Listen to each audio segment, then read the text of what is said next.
There are nights when the world does not sleep. It simply goes quiet.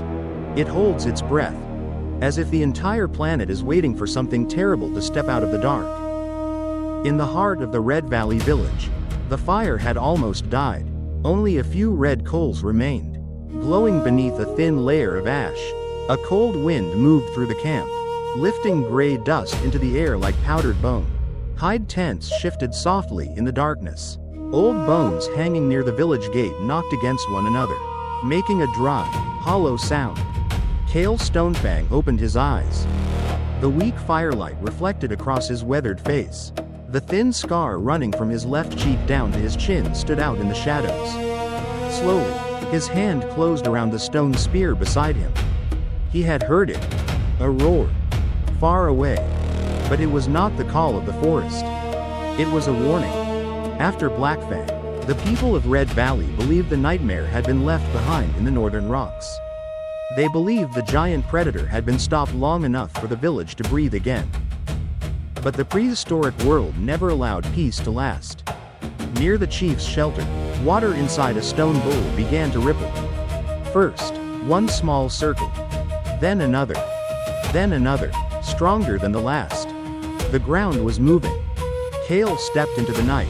Around him, the village was still silent. But to the north, beyond the dark mountains and the cold mist, something was waking up. The chief of Red Valley came out of his tent. His face was tense. He looked at KAEL, then toward the black ridge in the distance. The elders of the tribe knew that sound. They had heard it in stories no one dared to tell beside the fire. The chief knelt and drew a circle on the stone with a piece of charcoal. Then he dragged a broken line straight through it. The mark of the Great Migration. The time when hunters, plant-eaters, winged beasts, reptiles, and giants all run in the same direction. KAEL stared at the symbol. His eyes turned cold. If every creature was running, then whatever was behind them was worse than any beast they had faced before. He spoke quietly. They are not coming to attack the village. They are running through it. And if the whole world ran through one small place, that place would disappear from the earth. To the north, the sky glowed red like burning coal. Dawn had not yet come, but the horizon already carried the color of fire. A scorched pteranodon feather drifted down and landed at KAEL's feet. He picked it up. The edges were black, brittle, and cold. 3 days later, the sky would begin to fall. Morning came in a pale gray light. The ancient forest woke around them. But there were no birds, no insects, no small animals moving through the brush. A silent forest is not a peaceful forest. It is a forest in hiding. KAEL knelt on the damp ground. In front of him were countless tracks layered over one another. Triceratops, Stegosaurus, raptors, smaller animals, heavy bodies and light feet. All of them pointed south. Every track told the same story. Run. KAEL, the chief, and 2 Red Valley warriors moved beyond the village. They found a long path of broken trees. Branches had been snapped, roots had been torn out of the earth. Dust settled in deep scars across the ground. No animal leaves its territory willingly, unless that territory is no longer a place where life can survive. On the trunk of a massive tree, KAEL found claw marks. But they were not Blackfang's. These marks were longer, deeper. They had ripped through the bark as if the tree had been dragged open by an ancient force. Blackfang had once been a king. But this mark belonged to something that made even kings step back. Across the grassland, a herd of Triceratops thundered past in panic. The lead animals lowered their horns, not to fight, but to protect the young trapped in the middle of the herd. The earth shook beneath hundreds of heavy steps. Grass was crushed flat, mist tore apart around them. KAEL stood still and listened to the ground. Then he said, "They are not running from a hunter. They are running from fire." Beyond the northern mountains, a massive column of black smoke rose into the sky. Beneath it, red light pulsed from the earth like something alive. The northern volcano had awakened. But before the fire reached the village, the creatures fleeing from it would arrive first. Back in Red Valley, fear moved quickly. People gathered hides, tied bundles of food, lifted spears. and pulled children toward the center of the village. Voices became urgent, tools struck stone, the wind carried ash from the north. The chief led KAEL into an old cave behind the village. On the cave walls were ancient paintings, carved and colored with earth pigment, a mountain pouring fire, giant herds trampling through a settlement, and in the center of the smoke and flames, a massive creature with a ridge of spines along its back, larger than the T-Rex that lived in the tribe's memory. This was not the first time the earth had been angry. In the stone memory of Red Valley, there was a shadow older than Blackfang. They called it the Mountain Bearer, a monster that did not hunt from hunger. It moved because the land belonged to it. KAEL placed the boy's wooden Triceratops figure on the stone map. It sat directly in the path of the migration. If the herds passed through Red Valley, there would be nothing left. There was only one way to save the village. They had to turn the migration before it crushed everything. On the stone map, one narrow path had been marked with red charcoal. It led through a place even the tribe rarely entered. Bone Canyon. KAEL looked toward the cave entrance, where red northern light washed across the stone. He understood. This time, he was not running just to survive. This time, he had to lead the whole world another way. Bone Canyon was not named by the living. It was named by the things that never left it. KAEL left the village with a small group of Red Valley warriors. Beside him walked Asha, a young huntress with sharp eyes, red markings across her face, and a rough bow over her shoulder. She knew Bone Canyon better than anyone in the tribe. But knowing a deadly place does not mean it will spare you. The path into the canyon was lined with ancient bones half buried in the sand. Giant ribs curved out of the ground like stone gates. Broken skulls rested silently beneath layers of dust. Every step reminded them that this road had swallowed creatures far larger than any human. Asha raised her hand. The group stopped. She touched a warning symbol carved into a stone. Then she whispered, "In this place, do not trust the echo. Sometimes it answers with the voice of the thing hunting you." They entered the narrow canyon. High walls pressed in on both sides. Sunlight reached the ground only as a thin blade from above. Their footsteps echoed again and again, until no one could tell where the real sound came from. The canyon turned every noise into a lie. On the sand, a small ancient insect suddenly rushed into a crack in the rocks. KAEL stopped. He lifted one hand to halt the group. Small creatures always know before danger arrives. In the wind, there was a sound. Claws scraping stone. KAEL tilted his head and listened. Then he said, "Not an echo." High above them, small eyes opened in the darkness of the rock wall. Some predators do not wait on the ground. They wait where prey forgets to look up. A group of smaller raptors dropped from the cliffside. Their sharp cries tore through the canyon. KAEL and Asha moved back to back, using spear and torch to keep distance. In Bone Canyon, every fight began in the shadows. Asha drew her bow. A flaming arrow shot upward and struck the dry wall. Light burst across the stone, forcing the raptors to stop. Light does not only drive darkness away, it forces the hunter to reveal its shape. KAEL saw a cracked boulder hanging high above the passage. He understood they did not need to defeat the raptors. They only needed to change their path. He shouted, "Do not fight them, turn them." The group pulled a leather rope tied to a massive bone pillar. The old bone collapsed into the wall, shaking loose a fall of rock. Dust exploded. Stones blocked the passage. The raptors hissed from behind the debris. KAEL was learning how to win without spilling more blood. But Bone Canyon never holds predators for long. It only gives the living a little more distance. When KAEL and the others reached the mouth of the canyon, they saw the valley beyond. And there, they witnessed the most terrifying sight of all.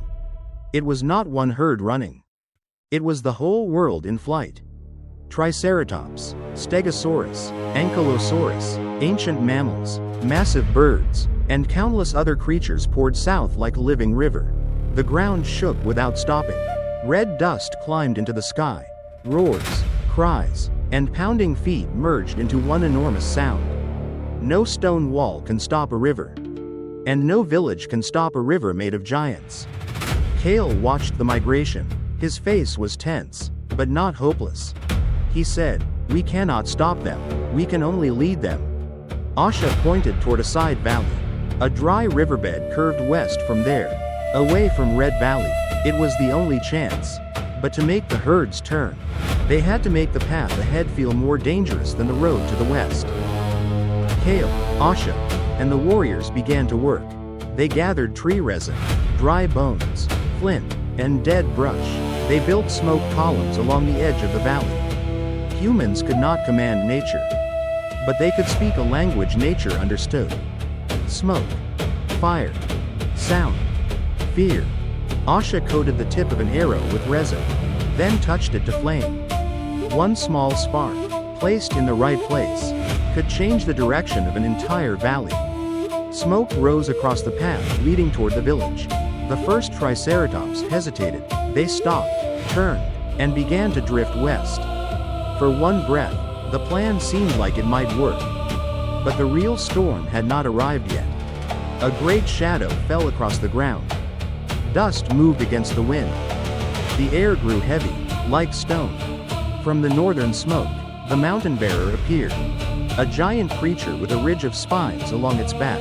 Its body covered in black mud and ash. It moved slowly, but each step made the valley tremble. It was not like Blackfang. Blackfang was a predator. This thing was disaster walking. In KAEL's eyes, the monster's shape reflected clearly. The cave painting had been real. The mountain bearer, he whispered. The moment it appeared, the great herds panicked. The fear KAEL had created with smoke and fire was swallowed by a greater fear. The migration began to bend away from the western route and surge back toward Red Valley. The wind changed. And when the wind changes, fate changes with it. Asha shouted toward the smoke column dying in the wind. Warriors rushed to light it again. But it was too late. The living river had begun to lose control. KAEL looked at the mountain bearer. Then he looked at the herds charging toward the village. He made a dangerous choice. I will pull it away. Asha grabbed his arm and shook her head. KAEL said nothing more. He untied the wooden Triceratops from his chest and placed it in her hand. Some goodbyes do not need words. You simply return the thing you once promised to protect. Then KAEL ran into the open stone field. He struck his spear against a huge bone plate, sending a hard sound across the valley. The mountain bearer turned its head. KAEL could not overpower disaster. He only needed disaster to become angry at him. The creature lowered its head. The spines along its back rose. It changed direction and charged toward KAEL. And for one insane moment, the migration had a chance to turn. One small man pulled the storm behind him, so an entire village could breathe one more time. KAEL ran east into the stone forest. Sharp pillars of rock rose from the ground like the teeth of some ancient beast. Behind him, the mountain bearer smashed through the formations, breaking stone into flying shards. The stone forest was a place no giant wanted to enter. But anger blinds even the oldest creatures. KAEL leapt over narrow cracks. His feet slipped on loose rock. But he caught himself and kept moving. Every split in the earth was a trap. Every step was a prayer that the ground would not betray him. The mountain bearer forced its body between two stone pillars, shattering them with its shoulders. It had enough strength to break the world around it. But the deeper it went, the more its own power became a chain. Then KAEL saw markings carved into the rocks. Small human figures standing inside a circle of falling stones. The old ones had been here. And they had not merely passed through. They had prepared. Inside a crack in the rock, KAEL found dry vines, old bones, and hidden stone anchors, an ancient trap, forgotten inside the stone forest. Before KAEL, other small humans had dared to look giants in the eye. He understood. He cut the leather from his arm wrap with his stone knife and tied it into the old bone mechanism. No need to kill it, he whispered, just make it fall. At the edge of the stone forest, Asha and two warriors arrived. They saw KAEL being chased.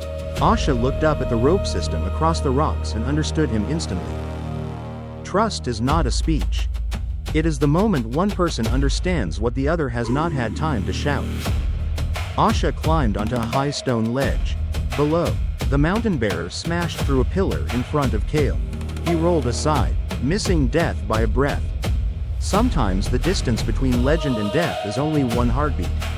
Asha pulled the leather rope, but it jammed. She gritted her teeth, drew her knife, and cut away the dry bark tangled around it. The rope tightened and screamed in the wind. Below, KAEL stood in the circle of stone. He slammed his spear against the ground, daring the mountain bearer to step where he wanted it. He looked straight at the beast and shouted, "Look at me." The mountain bearer stepped onto the cracked floor. Asha pulled. The stones above began to shake. For 1 second, the entire stone forest held its breath. Then massive rocks fell around the mountain bearer, crashing down into a huge ring. The monster roared, trapped between the walls of stone. But it was not defeated. The trap did not end the beast. It only reminded it that even mountains could fight back. A wave of dust threw KAEL to the ground. His spear flew from his hand. He tried to crawl through the gray cloud, coughing, nearly blind. But every trap has one part no one can control. In the dust, the mountain bearer opened its eye. It was still alive, still furious. And now, it knew KAEL's name. Asha pulled KAEL to his feet. Behind them, the monster roared and pushed against the stone ring. Cracks began to crawl across the rocks. When disaster remembers the name of a man, the real hunt begins. Red Valley appeared through a thin curtain of ash. The great herds had turned west. They left behind red dust, deep footprints, and a few broken wooden posts along the village edge. But the center of the village still stood. The village had survived, but the sky had changed color. The people of Red Valley stared at the giant tracks that passed so close to their homes. They understood that they had not survived because the world had spared them. They had survived because someone had led its anger somewhere else. The boy who had given KAEL the wooden triceratops stood near the edge of the village, staring toward the direction KAEL had run. His fear was plain in his eyes. To a child, a hero is not the one who wins. A hero is the one who has not come home yet. Then, through the falling ash, KAEL appeared. Asha and the warriors walked beside him. His shoulders were covered in gray dust. Each step looked heavy, but he was still standing. No one cheered. They looked at him as if he had just walked out of the mouth of a mountain. The boy ran to him and held out the wooden figure. This time, KAEL knelt and accepted it with both hands. A promise does not always need to be spoken. Sometimes it only needs to be held by shaking hands. The chief of Red Valley stepped forward. He took black charcoal and marked KAEL's forehead with a dark line. It was a right given to one who had protected the tribe. The stranger had become a man remembered by the village fire. But no ritual could stop a volcano. The northern sky burned red. Ash began to fall thicker, like black snow. Green leaves bent beneath it. A dark drop of water slid from a branch and hit the ground. When ash falls long enough, the forest stops breathing. Inside the council cave, KAEL, Asha, the chief, and the elders stood around the stone map. Several water sources had been marked black. The village had escaped the migration. But another danger was coming. Slower, colder, more certain. Ash, thirst, and a dying land. Asha pointed to a far eastern valley on the map. There, an old symbol marked a great river. The White River. A place where water still flowed even when the sky was burning. KAEL looked at the map. Then he looked outside at the children, the elders, the hunters, and the families standing beneath the ash. He understood. They had to leave. He said, "The village is not these rocks. The village is the people who are still alive to keep walking." And so the people of Red Valley prepared to abandon the only home many of them had ever known. They rolled hides, tied food, lifted spears, carried children, helped the old to stand. Sometimes survival is not protecting the place where you were born. Sometimes it is having the courage to leave it behind. KAEL stood at the village gate and looked toward the distant stone forest. In the wind, he heard a roar. The mountain bearer was still out there. Some things are not left behind. They follow the hatred they carry. Far away, in the stone forest, a massive rock cracked apart. Through dust and red lightning, a giant spine rose into view. The mountain bearer was free. The next morning came in gray ash. For the first time, KAEL did not walk alone. Behind him moved the entire Red Valley tribe. Children, elders, warriors, hunters, mothers, fathers, all of them traveling beneath a fallen sky. Behind KAEL was a fire that had to be kept alive. Asha walked beside him. Ahead of them lay the path to the White River. Behind them were the volcano, the ash, and the shadow of a disaster that refused to let go. Ahead was water. Behind was fire. And between the two, humanity learned how to become history. The boy held the wooden triceratops tightly in his hand. He looked up at KAEL with trust in his eyes. Someday, he would tell others that there had once been a man who spoke to the forest with silence. But their story had not escaped the shadow of disaster. Far behind them, on a ridge coated in ash, the mountain bearer appeared. It stood still, watching the small line of humans leaving the valley. A low roar rolled across the gray land. Long, heavy, full of rage. The tribe kept moving across the ash-covered earth. Ahead of them waited a white valley wrapped in mist. Behind them burned a red sky.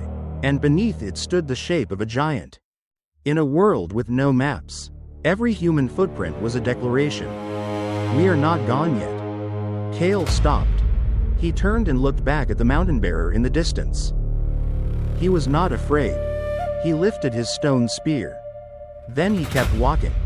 And in the wind filled with ash, beneath the distant thunder of the volcano, KAEL Stonefang whispered, "If you want to follow, then follow. But this time, I am not running for myself." The screen fades into white ash. Far away, the sound of running water begins. And the journey to the White River has begun.